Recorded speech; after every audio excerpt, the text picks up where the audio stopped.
qu'on a appelé abusivement, vraiment abusivement les émeutes du pain. Donc c'était pas les... Bon, je reviens, c'était pas des émeutes du pain, mais c'était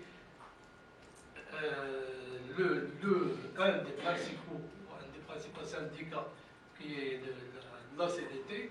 Donc il a lancé une grève générale. Vous imaginez qu'on n'a pas l'habitude en 1978 ou 1981 de ce type d'occupation de l'espace public ou ce type d'action collective. Et une fois qu'on a fait appel à une grève générale, donc ça correspondait, parce que la grève générale dans les représentations officielles, ça je parle en 1981, dans les représentations officielles et dans les représentations sociales, la grève générale, ça correspond à l'émeute. Donc déjà avant l'exécution, si vous voulez, de la grève générale, on entend déjà les jeunes ou les garçons dans les quartiers et se préparer pour le lendemain. Ah, on va piller telle agence de banque, on va payer telle épicerie, on va payer, etc. Et en même temps, dans les représentations officielles, c'était la même chose. Donc, on mobilise les policiers, on mobilise les militaires, et on se trouve dans une ville avec une atmosphère très tendue. Donc, il suffit d'un petit dérapage d'un policier ou de deux policiers pour que ça tourne à l'émeute.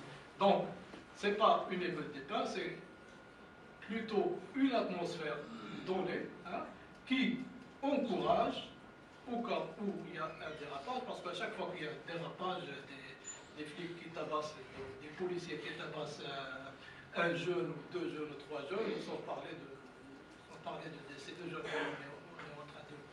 Donc, dès qu'il y a une petite répression, donc avec un groupe, ça peut tourner facilement à l'émeute. Donc en 1981, émeute, en 1984, même chose, et en 1990, encore une émeute. Je rappelle la première émeute, elle était très violente, parce qu'il a fait, officiellement, il a fait 66 victimes, donc 66 morts, et pour les partis politiques d'opposition, c'était plus de 600. Maintenant, on est, après le travail de CEDEAO, du Conseil national des droits de l'homme, c'est plus de 1000 personnes, parce qu'on les a trouvées dans des fausses communes, etc. On a essayé. Donc au-delà de 66, au-delà de 600, juste pour vous dire qu'il y avait une réaction militaire très violente en 1981.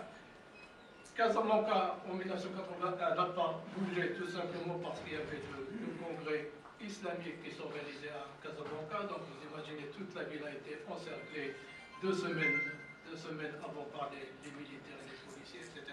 Sinon, les autres villes, ils ont bougé encore une fois en 1984 et en 1990.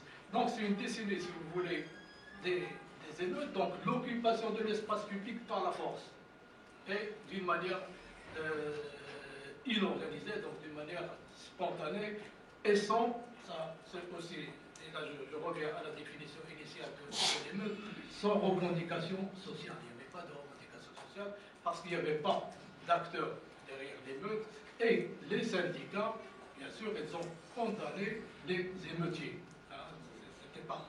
Après, bien sûr, il y avait de la récupération après les émeutes, donc on parlait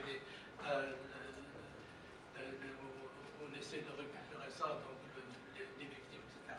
Donc je vais relativement vite. Donc à la troisième décennie, j'essaie de schématiser pour rendre bien sûr tout ça plus lisible, et facilement lisible. Donc la troisième décennie, il y a énormément de nuances à faire dans les différentes étapes que je ne vais pas faire ici, et qui existent bien sûr dans le rapport. Donc la troisième étape, c'est ce que j'ai appelé l'étape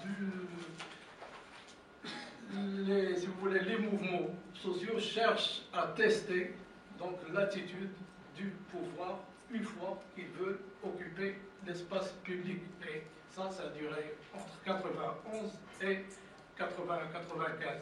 Et l'un des principaux, sinon le principal initiateur de ces mouvements sociaux, c'est les mouvements des diplômés chômeurs. Le mouvement des diplômés chômeurs, l'association a été donc créée en 1990 et en 1991, ils essayaient, donc ils étaient les premiers, à essayer donc d'occuper l'espace, si vous voulez, d'une manière pacifique. Évidemment, il n'y avait pas d'autorisation. À chaque fois, on interdit l'accès à l'espace public. Et ils ont trouvé la parade, c'est qu'on va faire des sittings, et comme les sittings, bien sûr, étaient plutôt également interdits dans l'espace public, ils faisaient leur sitting dans les sièges des syndicats d'opposition. L'opposition, c'est entre guillemets, parce qu'il y a l'UMT et la CDT. Donc, on organise des sittings vous imaginez 300 à 400 personnes dans chaque section de syndicats, et au niveau, bien sûr, l'organisation se fait au niveau national. Donc, des sittings, et en plus, donc, une semaine après, on radicalise le mouvement et on va vers une nouvelle action collective qui est la grève de la faim. Donc, 6-7 personnes. Donc, là, l'État a été obligé à un certain moment, bon, il a envoyé les partis politiques d'opposition pour servir d'intermédiaire, il a envoyé les syndicats pour servir d'intermédiaire, pour ne pas faire des victimes. Parce que s'il y avait des morts à l'époque, le mouvement va prendre une autre ampleur. Donc l'État ne cherche pas à avoir donc, des victimes parmi les jeunes diplômés chômeurs.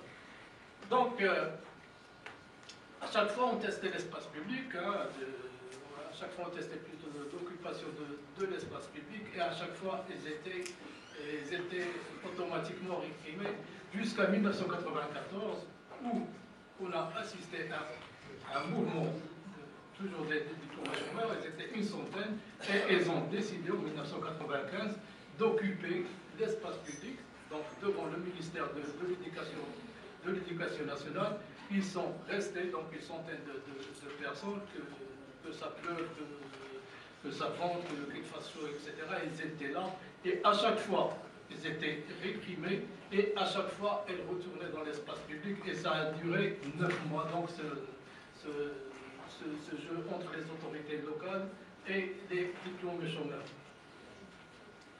Donc, je disais, en 1900, à partir de ces années-là, la banalisation, c'est une nouvelle éducation dans le rapport, c'est qu'on a assisté à la banalisation de la grève générale.